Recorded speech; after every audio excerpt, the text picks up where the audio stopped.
Bon, ben merci. En fait, nous avions discuté de cette idée d'un club des convivialistes au Théâtre de la Tempête, après la séance publique qu'avait organisée Denis Robert Dufour. Voilà. Et sur son lit d'hôpital. Pour la 5e opération du genou. Et donc, il y avait été quand même un bon moment, un beau moment au théâtre, et dans lequel j'avais été frappé justement de la présence et du discours, au sens bon du terme, je dirais, de plusieurs personnes qui étaient dans la salle et qui se posaient la question sur, au-delà du livre et du manifeste, qu'est-ce qu'on pouvait faire. Voilà, c'était un peu le point de départ. Et donc, à ce moment-là, je m'étais dit que c'était peut-être le temps des clubs. Bon, historiquement, l'heure des clubs revient. Voilà. L'heure des clubs revient quand il faut réinventer des formes de politique. Quand il faut trouver des moyens de lier l'individuel et le collectif, sans se retrouver embrigadé. Quand il faut aussi faire du travail intellectuel sans être restreint aux intellectuels patentés, je dirais, qui sont tout à fait honorables et utiles, mais où justement, voilà. Et donc, à la limite, chacun a son mythe du club.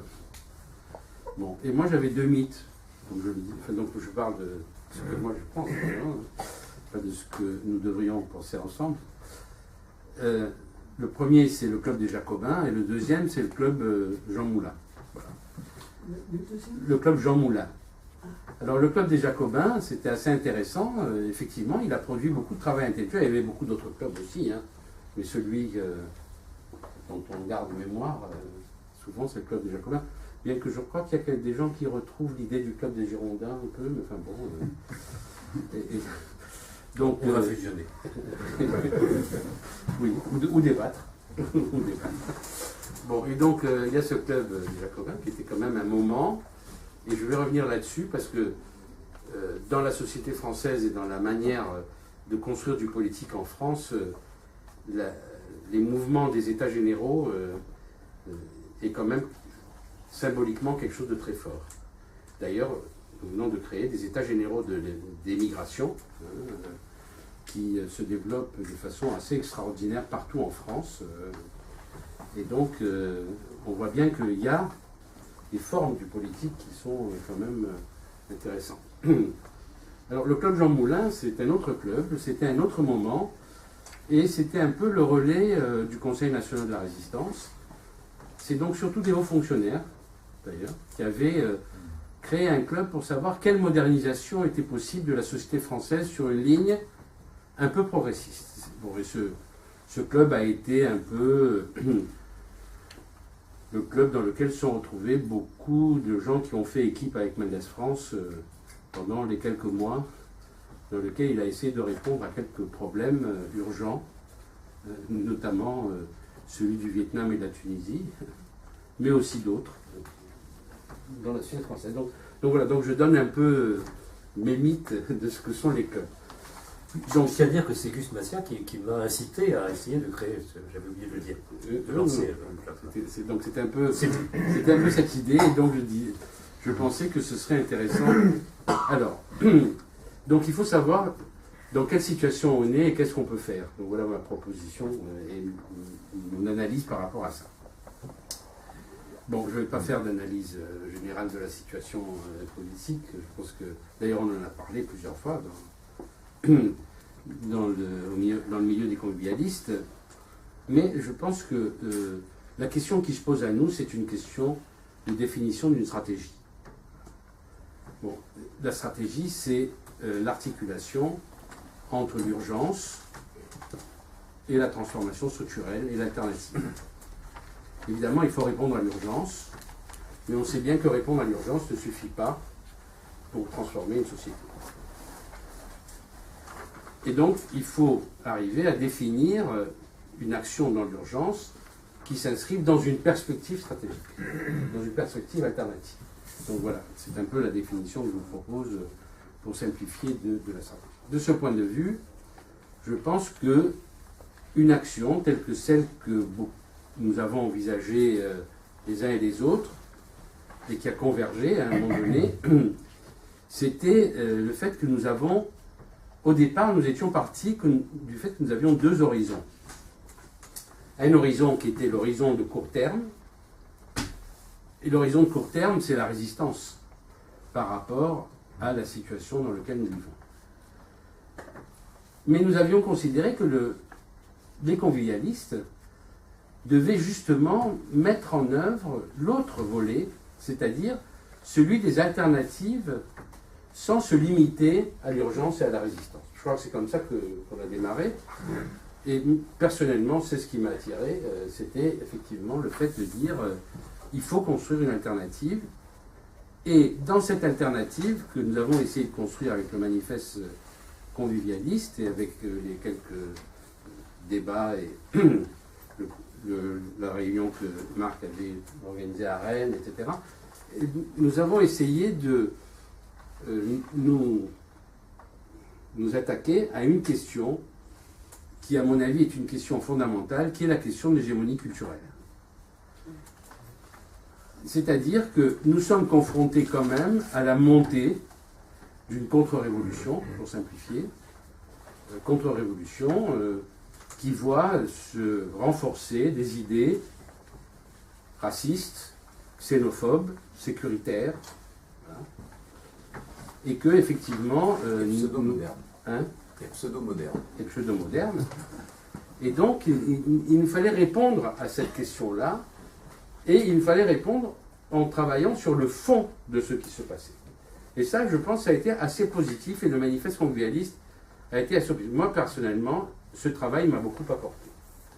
Par exemple, j'ai beaucoup apprécié de travailler sur la question de la démesure, de l'hubris. Je pense qu'effectivement, pour répondre à la question de l'oligarchie mondiale qui se développe aujourd'hui, on ne peut pas ne pas se poser la question de la démesure et de l'hubris. Et je n'ai pas vu d'autres endroits dans lesquels cette question était discutée.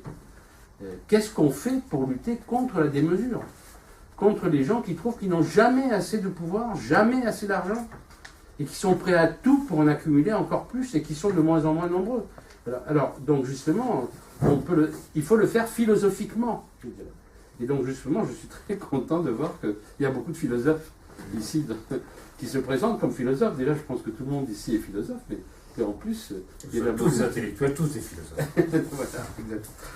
Donc ça a été la première étape, je pense, du travail du long terme, de la prise en compte du long terme, qui s'est développée, et c'est l'objet du cercle convivialiste, du manifeste convivialiste, qui, à mon avis, peut être développé notamment dans le cercle international convivialiste, qui devrait continuer à mener ces débats de fond qui concernent l'hégémonie culturelle et qui est quelque chose de tout à fait fondamental.